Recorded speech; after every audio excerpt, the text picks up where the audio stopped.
Hainai 5 tarik Disember Kirima Singsake Nobar Kotor Fainani Bakak Jini Tripura Hasto Abuni Bagai Nobar Petekni Naikol Fangrok Saklaika Biang Tike Anobar Kotor Fainai Jatono Naikolai Tonglainani Bagai Eba Kaba Jaike Tongnani Bagai Kokosar Jakha Nobar Petekni Naikol Fangrok Bai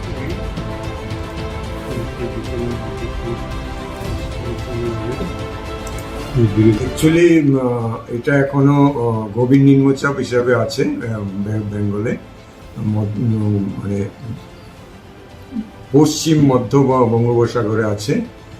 এটা ধীরে ধীরে উত্তর পশ্চিম দিকে মুখ করছে, করে north Andhra Pradesh এবং south Orissa কোস্টের মাঝামাঝি দিয়ে ওটা ঢুকবে।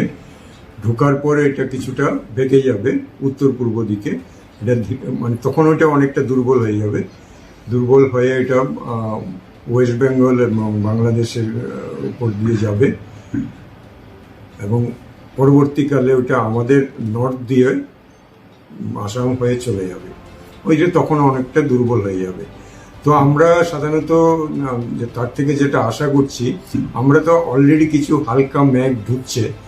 কালকে সকালের দিকে, সকাল মানে খুব আর্লি মর্নিং না, একটু লেট মর্নিংয়ে আমরা এখানে বেশি করে ক্লাউড ঢুকতে শুরু করবে এবং কোথাও কোথাও হালকা বৃষ্টিও পেতে পারি কালকে। তবে 5 এবং 6 তারিখ আমরা অনেক জায়গায় বৃষ্টি পাবো, হালকা থেকে মাঝারি বৃষ্টি। এটা 6 তারিখ এবং 7 তারিখ অবধি চলতে পারে। 8 তারিখের সকালের পর থেকে পুরো ক্লিয়ার হয়ে যাবে। গতিবেগ কিরকম? গতিবেগ, সাইক্লোনের গতিবেগ সাধারণত কত থাকে? এখন যেমন সমুদ্রে আছে, খুব স্লো মুভ করছে। গতিবেগ মানে এখন যদি উইন্ডের বলেন, উইন্ডের হয়তো 90 থেকে 100 কিলোমিটার হবে যখন কোস্টের কাছাকাছি আসবে। আমাদের এখানে উইন্ডের কোনো ইয়ে থাকবে না। উড়িষ্যা এবং অন্ধ্রপ্রদেশ কোস্টে ম্যাক্সিমাম উইন্ডটা পাবে 90 থেকে 100 কিলোমিটার, কখনো কখনো বেশিও হতে পারে।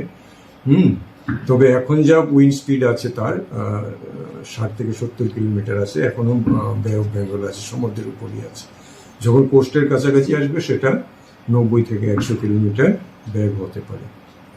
ত্রিপুরায় কবে নাগাদ বৃষ্টি হবে বলে 7 তারিখ বললাম। কালকেও কিছুটা বিকেলের দিকে আপনারা হালকা বৃষ্টি পেতে পারেন, 5-6 পাবেন। 7 তারিখও কিছুটা পাওয়া যেতে পারে, তবে হালকা।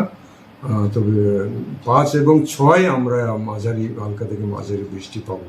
এখন অবধি আমরা এমন কোনো সিগন্যাল পাইনি যে আমাদের ত্রিপুরাতে ভারী বৃষ্টি হবে। আমরা এটা কন্টিনিউয়াসলি মনিটর করছি। যদি সেই রকম কোনো ইয়ে থাকে আমরা সতর্কতা জারি করে দেবো।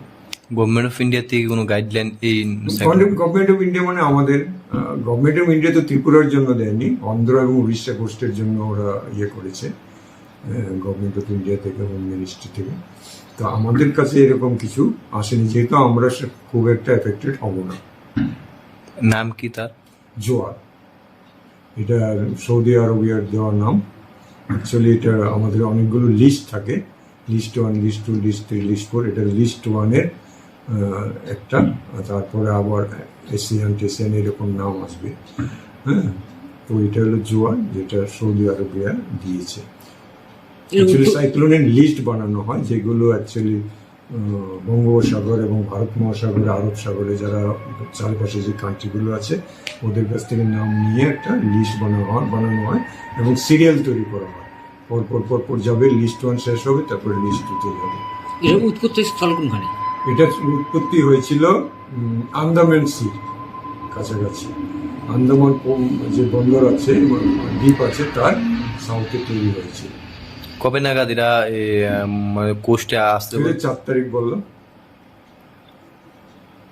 মানে কালকে, আগামীকালকে।